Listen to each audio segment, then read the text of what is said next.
Hello दोस्तों, नमस्कार। स्वागत है आप सभी का मित्रों हमारे एक और नए वीडियो में। दोस्तों, उम्मीद कर रहा हूं कि आप सब बहुत अच्छे होंगे। आप सबकी पढ़ाई लिखाई भी दोस्तों बहुत अच्छे से चल रही होगी। मित्रों, हम लोग निरंतर प्रैक्टिस सेट कर रहे हैं राजनीति इतिहास विषय का, और इसके बाद राजनीति विज्ञान का भी हम प्रैक्टिस सेट लेके आएंगे आप सबके बीच। और ये प्रैक्टिस सेट बहुत ही महत्वपूर्ण आपके परीक्षा की दृष्टि से होने वाले हैं। तो आइए शुरू करते हैं। माम आज का पहला प्रश्न है कि जैन परंपरा के अनुसार बाहुबली किस तीर्थंकर का पुत्र है। आपको बताना है कि बाहुबली जो है वो किस तीर्थंकर का पुत्र था। ऋषभनाथ का, पार्श्वनाथ का, महावीर का कि नेमिनाथ का।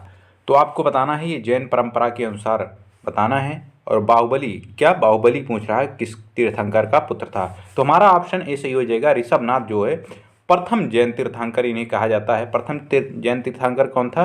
ऋषभनाथ या ऋषभदेव। आपको लोग इसको भी ध्यान देना।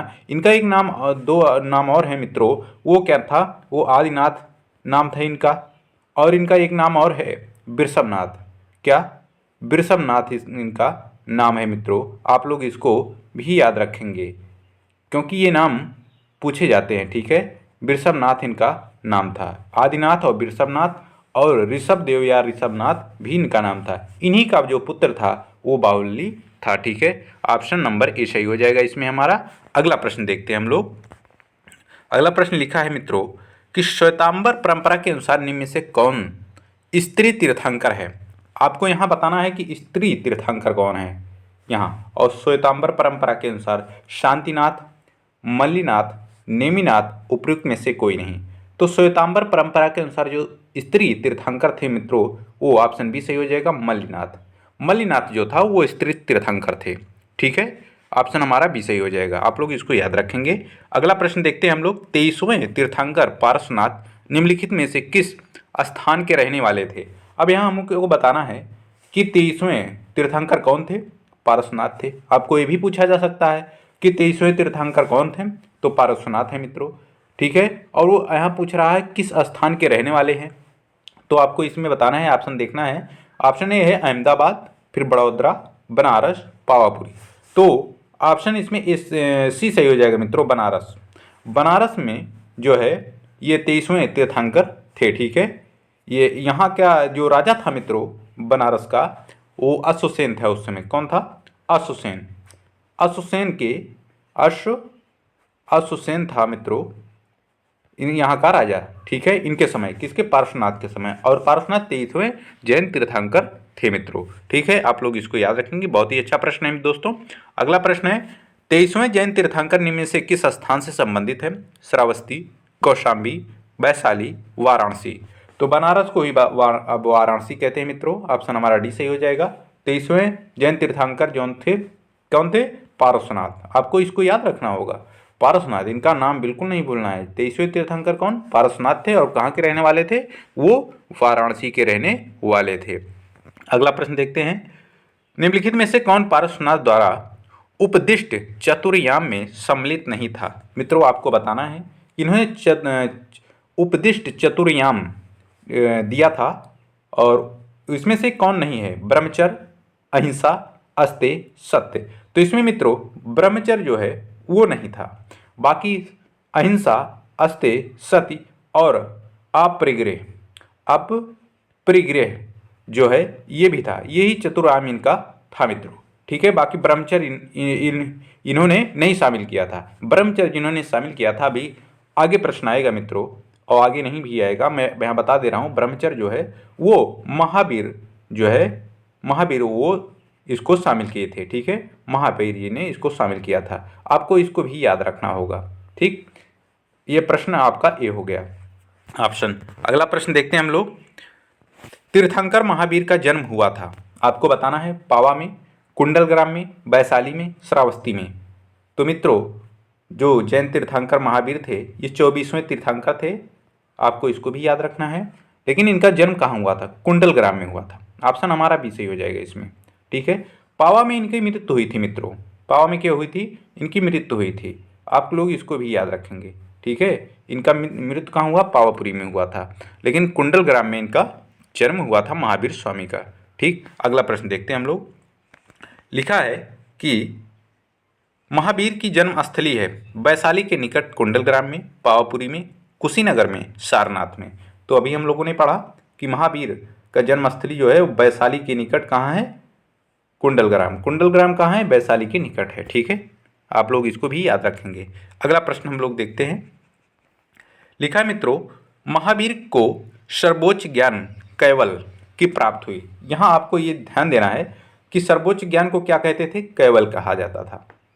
जैन परंपरा में सर्वोच्च ज्ञान की जब प्राप्त हो जाती थी तो वहाँ उन्हें क्या बोला जाता है, कैवल बोला जाता था। तो महावीर को कहाँ सर्वोच्च ज्ञान की प्राप्त हुई थी मित्रों, कुंडलग्राम में, वैशाली में, बोधगया में कि जिरंभक ग्राम में। तो ऑप्शन हमारा इसमें डी सही हो जाएगा, जिरंभक ग्राम में हुआ था इनको कैवल की प्राप्ति। ठीक है, आपको इसको ध्यान देना है मित्रों। ठीक है, कुंडलग्राम में भी हम लोगों ने पढ़ा इनका जन्म हुआ था। ठीक है, कुंडलग्राम में क्या हुआ था, जन्म हुआ था। इसको भी आप लोग याद रखेंगे। अगला प्रश्न देखते हैं हम लोग। लिखा है, निम्नलिखित में से किस नदी के तट पर महावीर स्वामी को कैवल प्राप्त हुआ था, ऋषपालिका, निरंजना, गोदावरी, कोशी। तो अब यहाँ हम लोगों ने पढ़ा कि महावीर स्वामी को कैवल प्राप्त हुआ था कहाँ, किस नदी के किनारे, यहाँ पूछ रहा है क्या, नदी के किनारे पूछ रहा है। तो ऋषपालिका की नदी के किनारे प्राप्त हुआ था। ठीक है, आप लोग यहाँ जिरंभक ग्राम में, ऋषपालिका नदी के किनारे जिरंभक नामक ग्राम था, वहीं पे इनको जो है महावीर स्वामी को केवल मतलब ज्ञान की, सर्वोच्च ज्ञान की प्राप्ति हुई थी। आप लोग इसको याद रखेंगे। बहुत ही अच्छे अच्छे प्रश्न है मित्रों, यहाँ से प्रश्न बनने की संभावनाएं पूरी रहती हैं। महावीर की माता का नाम था त्रिशला, महामाया, सुनंदा, गौतमी। तो महावीर की जो माता का नाम था मित्रों वो त्रिशला था। ऑप्शन ए सही हो जाएगा हमारा। ठीक है, और महामाया जो है गौतम बुद्ध की माता की नाम थी मित्रों। ठीक है, गौतमी और उन्हें महामाया भी कहा जाता था गौतम बुद्ध की माता का, लेकिन महावीर स्वामी का माता क्या नाम है, त्रिशला नाम है। अगला प्रश्न है, स्यादवाद में संभावनाएं होती हैं 4, 5, 6, 7। तो स्यादवाद मतलब ही होता है 7, 7 संभावनाएं उसमें बताई गई थी। ठीक है मित्रों। अगला प्रश्न है, स्यादवाद किस धर्म से संबंधित है, वैष्णव धर्म से, शैव धर्म से, जैन धर्म से, बौद्ध धर्म से। तो स्यादवाद जो 7 संभावनाएं बताई गई थी वो जैन धर्म में बताई गई थी। ऑप्शन हमारा ये सही हो जाएगा। ठीक है, अगला प्रश्न देखते हैं हम लोग। अनेकांतवाद किसका विशेष लक्षण है, जैन धर्म का, बौद्ध धर्म का, आजीवक संप्रदाय का, सांख्य का। तो अनेकांतवाद मतलब अनेकों प्रकार की वादें जो है वो किसका विशेष लक्षण था, तो जैन धर्म का विशेष लक्षण था। ऑप्शन ए हमारा इसमें ए सही हो जाएगा मित्रों। ठीक है, बहुत ही अच्छा प्रश्न है मित्रों। अनेकवांत किससे विशेष लक्षण था, ये भी प्रश्न रिपीटेड है मित्रों। तो ऑप्शन हमारा इसमें ए सही हो जाएगा, जैन धर्म से अनेकांतवाद जो है वो संबंधित है। महावीर की शिक्षा का विशेष नाम क्या है, आपको यही बताना है कि महावीर जो शिक्षा दिए थे उसका विशेष नाम क्या है। 4 आर्य सत्य, चतुर्याम, पंचमहायज्ञ, पंचमहाव्रत। तो आपको बताना है कि ये विशेष जो नाम है मित्रों वो महावीर का क्या था, शिक्षा, वो था पंच महावर्ती से कहा जाता था। जो महावीर ने शिक्षा दी थी वो उसे पंच महावर्त कहा जाता था। कौन कौन से, तो सत्य, अहिंसा, अस्तेय, अपरिग्रह, ब्रह्मचर्य। इन्होंने ब्रह्मचर्य को जोड़ा था मित्रों। अभी हमने बताया था कि ब्रह्मचर्य को किसने जोड़ा था, अभी पहला या दूसरा ही क्वेश्चन था मित्रों कि ब्रह्मचर्य को किसने जोड़ा, महावीर स्वामी को। बाकी 4 जो चतुर्याम दिया था वो किसने दिया था, पारसनाथ ने दिया था। आपको इसको भी याद रखना होगा। ठीक है, अगला प्रश्न देखते हैं हम लोग। महावीर ने निम्नलिखित में से कौन सा व्रत जोड़ा था, सत्य, अहिंसा, अपरिग्रह, ब्रह्मचर्य।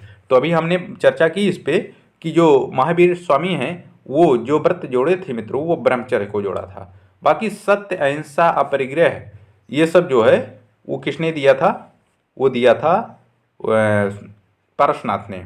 ठीक है, और अस्तेय भी उन्होंने दिया था। सत्य, अहिंसा, अस्तेय, अपरिग्रह ये चारों जो है पारसनाथ ने दिया था। उसमें एक ब्रह्मचर्य को महावीर स्वामी ने जोड़ा था मित्रों। आप लोग इसको भी याद रखेंगे। ठीक, अगला प्रश्न देखते हैं हम लोग। लिखा है, जैन धर्म के किस तीर्थंकर ने सर्वथा वस्त्र त्याग करने का आदेश दिया था, ऋषभदेव, अजितनाथ, नेमिनाथ, महावीर। तो सर्वत्र जो वस्त्र त्याग करने की जो आदेश दिया था मित्रों वो महावीर स्वामी ही थे।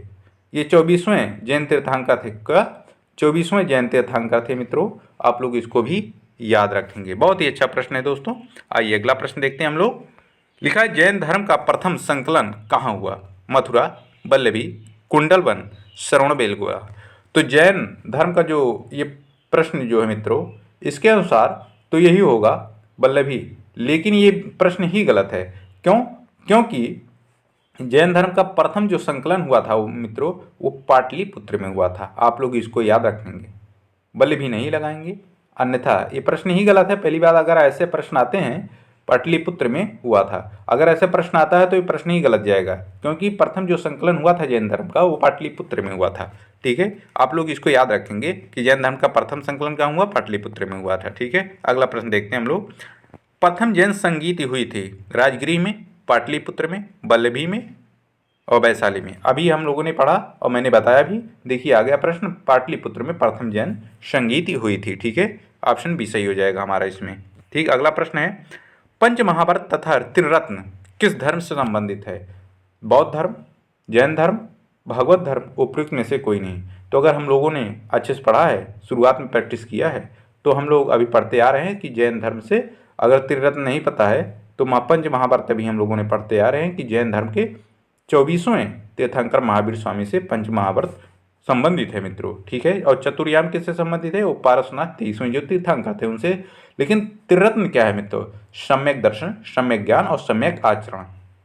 ठीक है, सम्यक ज्ञान है और सम्यक आचरण है मित्रों, और सम्यक जो है आचरण और सम्यक जो है दर्शन है। ठीक है, आप लोग इसको भी याद रखेंगे। ठीक, इसमें ऑप्शन हमारा भी सही हो जाएगा। अगला प्रश्न देखते हैं हम लोग। निम्नलिखित में से कौन सा जैन धर्म के त्रिरत्न में नहीं है? सम्यक ज्ञान, सम्यक चरित्र, सम्यक श्रद्धा, सम्यक ज्ञान। तो अभी हम लोगों ने पढ़ा और मैंने बताया भी, सम्यक ज्ञान जो है वही नहीं शामिल है इसमें, ऑप्शन डी सही हो जाएगा। बाकी सम्यक दर्शन, सम्यक चरित्र और सम्यक श्रद्धा सब सही है इसमें तीनों। ठीक है, आप लोग इनको याद रखना है कि जैन धर्म में जो त्रिरत्न है, सम्यक दर्शन, सम्यक ज्ञान और सम्यक दर्शन, श्रद्धा, ये सब शब्द को सिर्फ बदल देता है बस मित्रों। ठीक है, बस मित्रों आज इतना ही प्रश्न था। उम्मीद कर रहा हूँ कि आपको वीडियो अच्छा लगा होगा और आप लोग अच्छे से इसको प्रैक्टिस करते रहिए। वीडियो अच्छा लगा तो आप लोग लाइक और शेयर जरूर करेंगे और सब्सक्राइब भी हमारे चैनल को करेंगे। तो मिलते हैं किसी और नए वीडियो में, तब तक सभी को नमस्कार, जय हिंद।